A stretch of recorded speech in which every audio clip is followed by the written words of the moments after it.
the biggest story from last night's game? Justin Herbert's the biggest story. Justin Herbert's having one of the greatest rookie seasons in the history of football at the quarterback position. And the team is talented, but they have, I'd say, the second worst coach in football right now behind Adam Gase, and it's holding Justin Herbert back. Justin Herbert's the story. By the way, the Raiders showed a lot of pluck yesterday, and Mariota played well. You know, you lose your starting quarterback, a guy comes in off the bench and plays like that, gives you a chance to win, and you're in overtime. It's not like you're just playing an opponent that's looking to go away. And Anthony Lynn, who makes a lot of mistakes clock managing at the end of games and just play calling throughout the game, I think has not really tapped into Justin Herbert's full potential. And what is that potential? You know, who is he most often compared to? Let me tell you the names that I've heard. On this show, I've heard you, Stephen A. Smith, compare him to who? Who did you compare him to? Do you remember? Who are you talking about, Justin Herbert? Yes. I think I brought up Dan Marino. You compared him to Dan Marino. And once upon a time, when you wanted to say the most talented ever, you would say Dan Marino. And you know who else I've heard him compared to on this network, on Get Up, Stephen A.? Patrick Mahomes. Now, I ain't saying he's Marino or Mahomes, but Dan Marino was an awesome rookie, and in his second year was the MVP of the league. Patrick Mahomes, in his second season, but his first year starting, was the MVP of the league. That means the best player in football, Marino and Mahomes. And I'm not saying Herbert's quite that, but he is compared to those guys for a reason. And right now, if you were to say, rank the quarterbacks in the NFL, I know he's a rookie. I know he hasn't shown what he could do with a real coach yet. I know they have a losing record. I would only take 5 guys ahead of him, Stephen A. I'd take Mahomes. I would take Aaron Rodgers. I'd take Russell Wilson. I'd take Deshaun Watson. I would take Josh Allen. But I don't think for long I would put Justin Herbert ahead of everyone else. If I had a signal caller to hand the ball to win a game, give me Justin Herbert. And understand, this is with a coach, Stephen A., who's calling quarterback sneaks and bootlegs when the defense knows it's coming. You know, even when Herbert takes a sack, it's the right thing to do. You can't throw the ball away in that situation. You're like, even when he takes, it could be intentional grounding, even when he takes a sack, you go, that's a smart play. It's not just the arm talent, which is ridiculous. He has a powerful arm. He's throwing laser beams and he's accurate down the field. His football IQ already, again, playing for a coach who's not getting the most out of him, is really very impressive. He doesn't have the evidence to say he's elite yet, but if you ask me who I'd take ahead of him, there are only 5 guys in the NFL right now. Let me tell you why you're wrong. You're wrong, Max Kellerman, because you've been saying that about Justin Herbert for weeks. So ultimately, a story gets old. I'm not denying anything that you're saying about what we're seeing from him as a rookie. I've been very, very impressed with him. As far as I'm concerned, a strong candidate for Rookie of the Year honors, if not the flat-out winner. I love what I'm seeing from him, make no mistake about it. But I'm saying you've been saying that since the first week you saw him. So we've been talking about Justin Herbert week after week after week. Ultimately, you got to have a different headline. And as it pertains to this specific question about what we peel from last night's game, what I peel from it is Jon Gruden. Jon Gruden and the Las Vegas Raiders was 6-3. They have lost 4 of their last 5. Max, it should be 5 straight if it wasn't for the boneheaded defensive call by Greg Williams with 5 seconds left in the game against the Jets. The Las Vegas Raiders should be on a 5-game losing streak. That's unacceptable. This is Jon Gruden's 3rd year. At the time, since he's arrived, they're like 18-28. I thought when they were 6-3, I called them my sleeper. I liked what I was seeing from them. Ever since then, they can't stop a cold. Their defense can't get it done when it counts. You got this kid Mullen and Nixon, both of your corners, making mistakes late in the game, giving up that 53-yard bomb last night, to basically put the Chargers in position to win the game. You're just watching some of the things that are taking place. You're the 30th ranked defense in the National Football League. You're like 26th against the pass. What the hell is going on? Well, and then you got Josh Jacobs. He's a workhorse. I like Josh Jacobs, but you need to average better than 3.7 yards a carry. You just need to do that. That's number one. You've got Waller. You've got Renfro. You got Ruggs.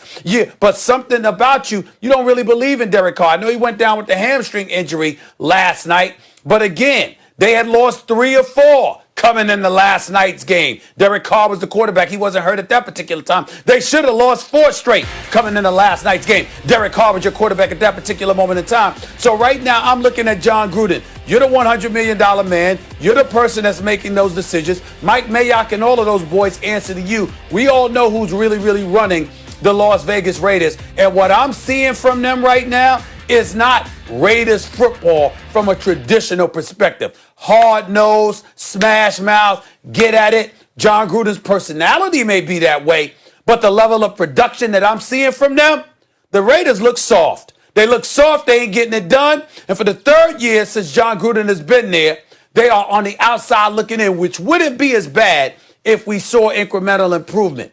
But to be 6-3 in that 3rd season, to be one of the sleepers in the team with just 7 games to go and to lose 4 games in 5 weeks when it should have been 5 because of the miracle against the New York Jets, it's unacceptable. And that's what I'm walking away with. Justin Herbert's a nice story, Max. But the $100 million man who, by the way, has it in his contract for incentives that could bump it to $120 million as a head coach, I'm not pleased with what I've seen from Jon Gruden over the last 5 weeks. Well, I mean, the headline of the game, coming out of a situation where you're the only game, you're the national primetime game, and your rookie quarterback shows that he is elite. By the way, your rookie quarterback also tied the rookie touchdown passing record last night. Now, it was set by Baker Mayfield not that long ago, but he's clearly going to pass it. He has a couple more games. That's the peg for the story, and the story is Justin Herbert. The Raiders are a story, Stephen A. That's true. And right now they're 7-7, but consider, Jon Gruden took over a 4-12 team, then they were 7-9, and they're likely to split their last 2 games if things go according to the odds, right? The Dolphins and the Broncos, and wind up 8-8. 4-12, 7-9, 8-8. You're trending in the right direction, and don't forget, Gruden inherited his quarterback, who had a big contract and was difficult to move. Not that Derek Carr's played poorly this year overall, but maybe he wouldn't have been Jon Gruden's choice, right? So I don't think that's the story, that the Raiders are trending in the wrong direction. As you said, this has been going on.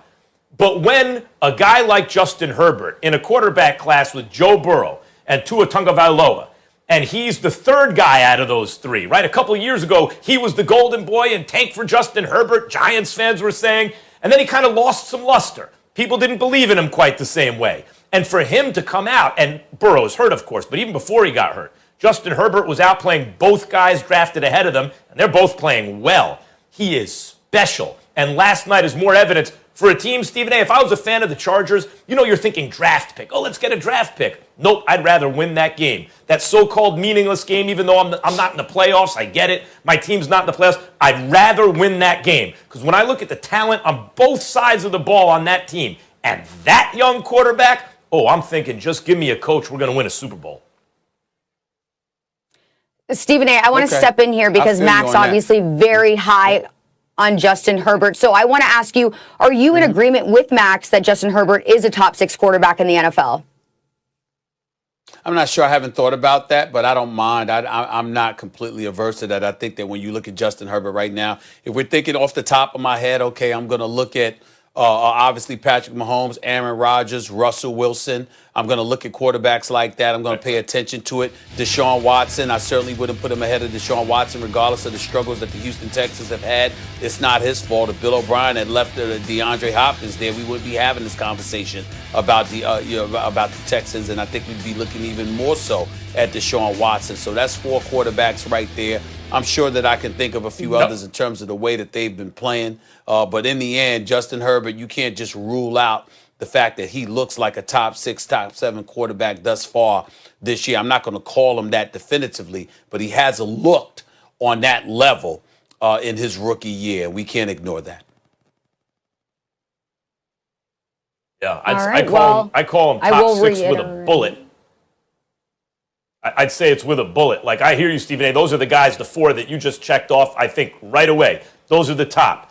Mahomes, Rodgers, Deshaun Watson, Russell Wilson, or Wilson Watson. Those four, you put them aside, they're in a different category. And then Josh Allen, and I can't think of anyone I'd rather have than Herbert right now. Well, and Lamar Jackson not included in that list. Josh Allen, yeah. Josh Allen would be fifth. Until a couple of weeks ago, we certainly would have put Ben Roethlisberger up in there. So I just look at it from that standpoint. Again, it's in a ballpark. The way Justin Herbert is playing right now, it's in a ballpark. Well, just to reiterate, Max, you said this before. Justin Herbert did set a record last night. He has 27 touchdown passes on the season as it stands so far. Likely will get more, as we know. And right now he is tied with Baker Mayfield for most touchdown passes in a rookie season. So not bad, guys. All right.